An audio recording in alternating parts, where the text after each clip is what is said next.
ایک مچھلی کا بچہ ہے جو دریا کی لہروں کے سمت بھاگتا چلا جا رہا ہے، اور ایک مگرمچھ منہ کھولے ہوئے سے جا رہا تھا، وہ مچھلی اس کے منہ میں آ رہی تھی۔ اور ابھی تو ممبر سے کچھ بھی نہیں پڑھا گیا اور لوگ پریشان ہو گئے، ابھی تو ان کے دروازے پہ آنے والے فقیر سمجھ میں نہیں آ رہے۔ یہ ممبر کے غلاف میں میرا ہاتھ ہے، پڑھے لکھے احباب بیٹھے، مجھے تو ابھی تک وہ فقیر نہیں ملا جو علی سے انگوٹھی لے کے گیا تھا۔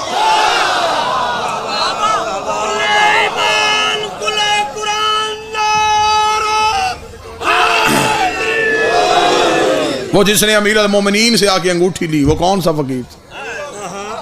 میرے ذہن میں تو ابھی تک کئی سوال وہ رکے ہوئے ہیں، یہ کون سا فقیر تھا جس کی آواز علی نے نماز میں سن لی؟ جبکہ علی کہتے ہیں کہ میری نماز توحید سے گفتگو کا نام ہے۔ جب اللہ اور علی گفتگو کر رہے تھے تو درمیان میں فقیر کی آواز علی کو کیسے آئی؟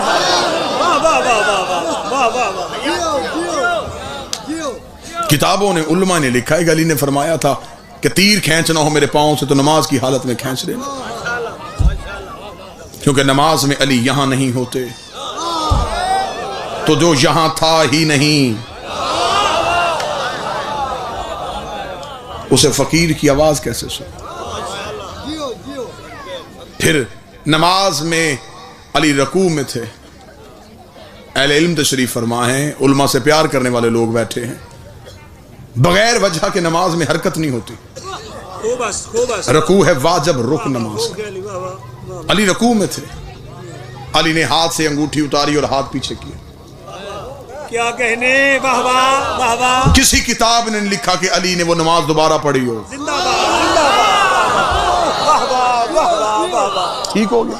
واہ واہ۔ اس سے زیادہ حیران کرنے والی بات آگے کروں؟ جیو جیو۔ مولا امیر المومنین نے انگوٹھی دے دی۔ خدا نے بھی قرآن میں صرف شاباش نہیں دی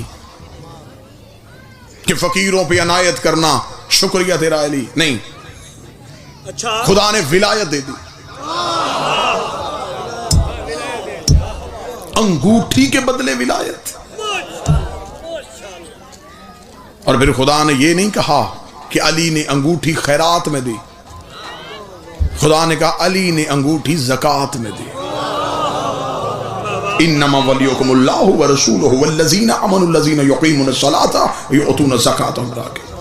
اللہ ولی، رسول ولی، اور یہ ولی جس نے حالت رکوع میں زکوٰۃ دے دی، بالکل مجمع کی داد سے چھٹی کروا دی ہے۔ خطابت کا کوئی جوہر یہاں پہ میں نے ایک بھی جملہ نہیں دیا، جتنی خاموشی ہوگی اتنا نتیجہ اچھا سمجھ میں آئے گا۔ جان بوجھ کے مجمع خاموش کروا رہا ہوں تاکہ نتیجہ سمجھ میں آئے۔ امیر المومنین نے انگوٹھی دی ہے اور اللہ کہتا ہے زکوٰۃ میں دی ہے۔ علماء کے پاس جا کے اس نوکر کے سوال کا جواب ضرور پوچھنا۔ صدقہ خیرات اپنی مرضی سے ہو جاتا ہے، زکوٰۃ اپنی مرضی سے نہیں دی جاتی۔ میرا جی چاہے میں فقیر کو 5 روپے دوں، میرا جی چاہے میں 5 لاکھ دے دوں، یہ صدقہ ہے، یہ خیرات ہے۔ زکوٰۃ میں میری مرضی نہیں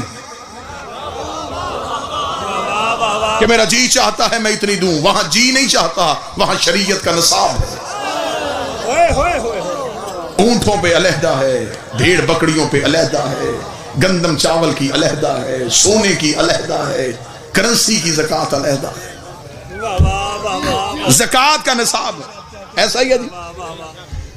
کسی انسان نے حساب کروایا، اس کی زکوٰۃ بنے 500 روپیہ، اب وہ 501 بھی نہیں دے سکتا، 499 بھی نہیں دے سکتا۔ کیوں؟ اس وجہ سے کہ زکوٰۃ اتنی بنی ہے، زیادہ دے گا تو وہ زکوٰۃ نہیں۔ 500 تک زکوٰۃ ہے، 1 روپیہ زکوٰۃ میں نہیں گنا جائے گا، کم دے گا تو زکوٰۃ پھر بھی نہیں۔ بات سمجھیے گا اور پھر دیکھیے۔ زکوٰۃ کا جنرل فارمولہ کیا ہے؟ جائیداد کا 2.5%۔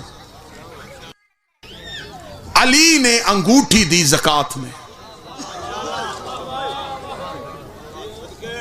بات ابھی سمجھ میں آ جاتی ہے کہ علی کی جائیداد کتنی تھی۔ اس دور میں تو کمپیوٹر نہیں ہوتے تھے، اس دور میں تو کیلکولیٹر نہیں ہوتے تھے، اب تو ہر بندے کے موبائل میں کیلکولیٹر ہے، بلین ملین ٹریلین تک حساب ہو سکتا ہے، تو ابھی حساب کر لیتے ہیں۔ علی نے دی انگوٹھی، خدا کہتا گئی زکوٰۃ میں۔